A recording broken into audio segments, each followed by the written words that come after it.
everyone, and welcome to How Ines Rolls. It's Sunday morning and I want to get a special dessert ready for after church because that's when we have some fun cravings where we want something sweet.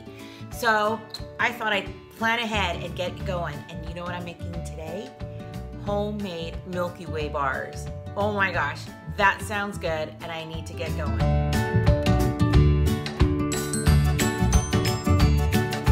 If you're like me, I like to go on Pinterest a lot and just take a look at some of these recipes.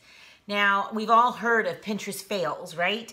So this is the very first time I'm making this recipe and I'm not sure if it'll turn out that way because the picture was gorgeous and I'm thinking, how is it going to make Milky Way candy bars? Like I don't get it, but I'm gonna try it and I'm sure it's got yummy ingredients, so I'm sure it's gonna be a nice treat. So we'll see. So the first thing I'm gonna do is take about 2 cups of dark chocolate chips, the semi-sweet ones, and melt them down. And while that's melting, I'm going to line a 9x13 with parchment paper. If you have wax paper, that'll work. Probably even saran wrap will be just fine. I do it in 30-second increments. I know you can adjust your power of your microwave, but 30 seconds at a time is not going to scorch it or burn it in any way. So I just kind of keep a close eye.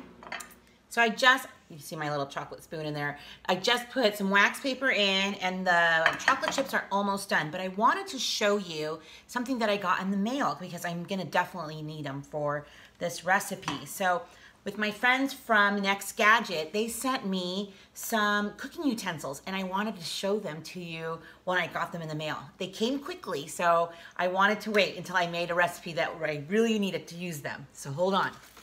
So they wanted me to give a review. So oh my gosh, these are beautiful. Okay, so let me show you because I'm gonna be using some of these. It came with a spreader. It actually tells you everything on the box. Ooh, hi.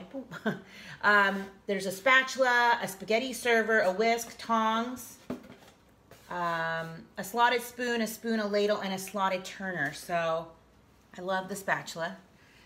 And how badly do I want to call it a slap and spread though?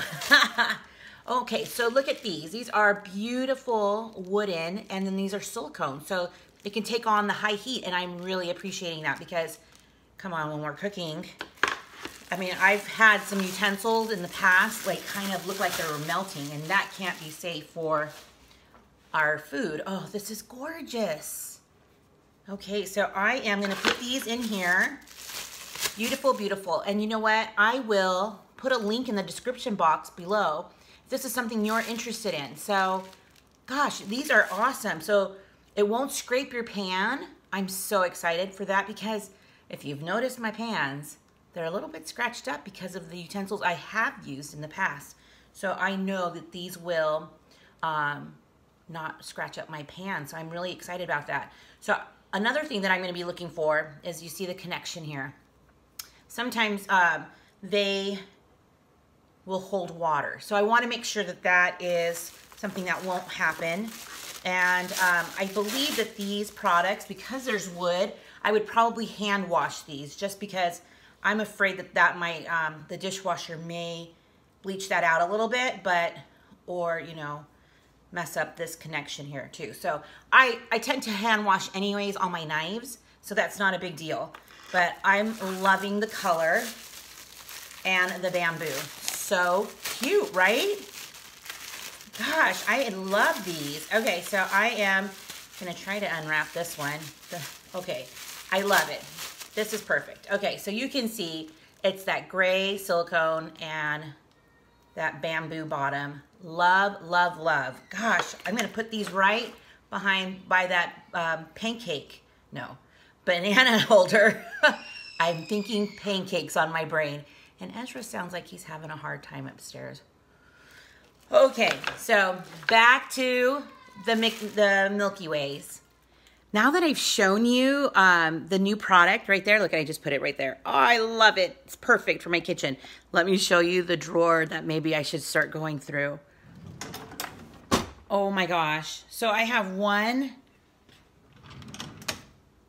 2 drawers. Goodness.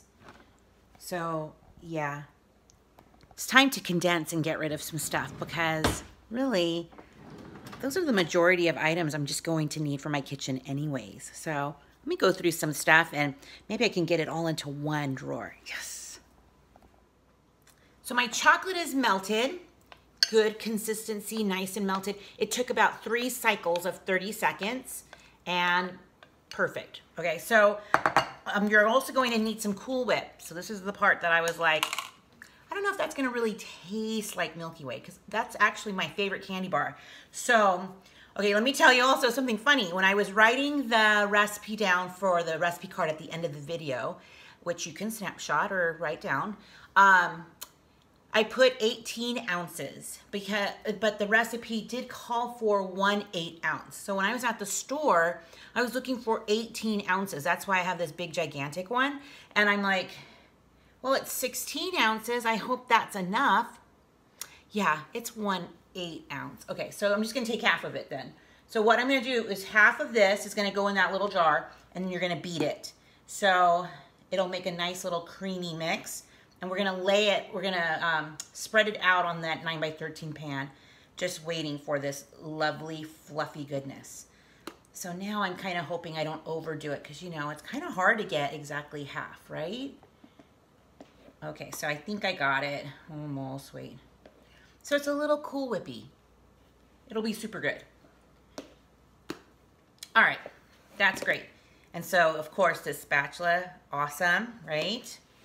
Okay. So I'm just gonna kind of mix it in a tiny bit and then I'll use my beaters to get the rest in.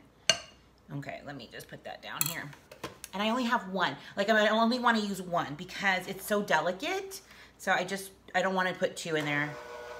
It's gonna be so good. Okay. Here it is, it's all blended in and I get it. I think I get what's going on now. I was like, how are these layers gonna work? Okay, so here it is. I'm just going to spread it in the 9x13 and let me show you.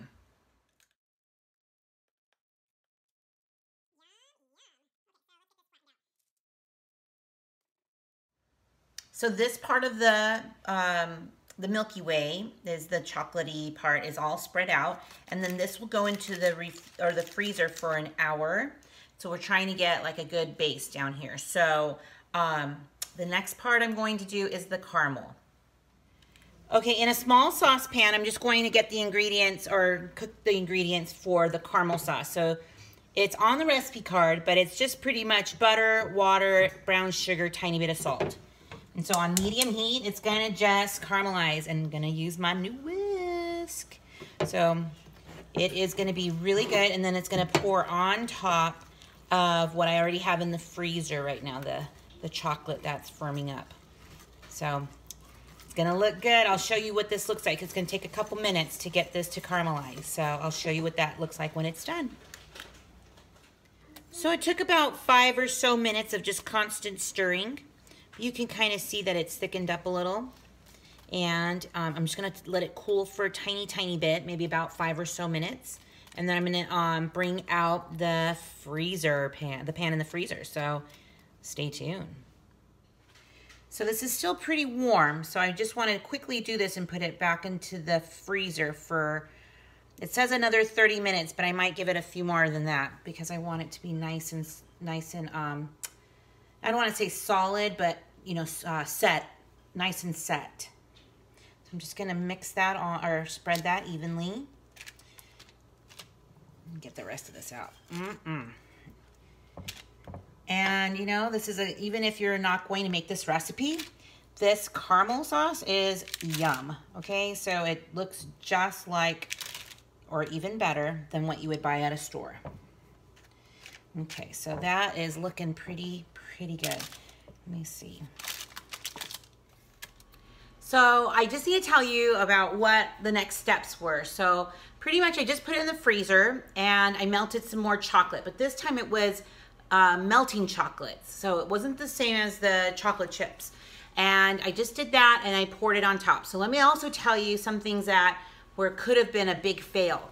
So it should not have been in a 9x13 pan. So if you have something like 8x8 or maybe even a little bit bigger than 8x8, I would use that instead of a 9x13 because they've turned out kind of thin. Also, it doesn't freeze all the way through, so it makes a mess. So I would not use wax paper. Use parchment paper, and that's it.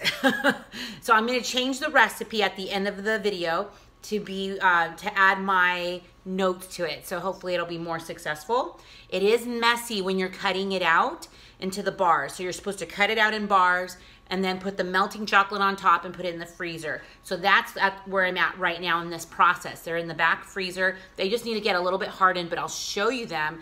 But I will tell you, they do taste, they taste very good. I had a little piece, and that was without the chocolate on top. So I'll show you. And here is how they turned out. They look okay. I mean, it wasn't like the picture, of course, but, and you can see they're a little like on the stickier side. So this is like the stickier side.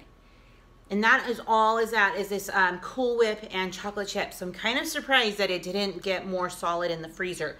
But, do you want to try it? Do you want to be my taste tester, Jonas? Wait, come in closer so you can see. Just take a little bite. Is that good? Does it taste like a Milky Way? Mm-hmm. Does it? So you can see inside there, there's caramel in there.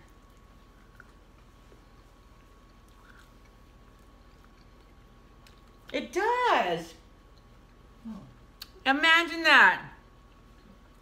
Pretty dang good. And really fun to make. I mean, aside from trying to figure it all out. So if you have a recipe where you have made your own candy bars, let me know. And then if you have it, send it to me because I'd love to know. Now, also, if you haven't gotten my cookbook yet, feel free to email me. It's $25 and you get all 50 of my recipes, and I'll send you a PayPal link and then we get it shipped out to you. So it's been kind of neat to see some of my friends already getting some of their cookbooks. So it's kind of fun. So hang around, stick around. You never know what I'll be rolling out next.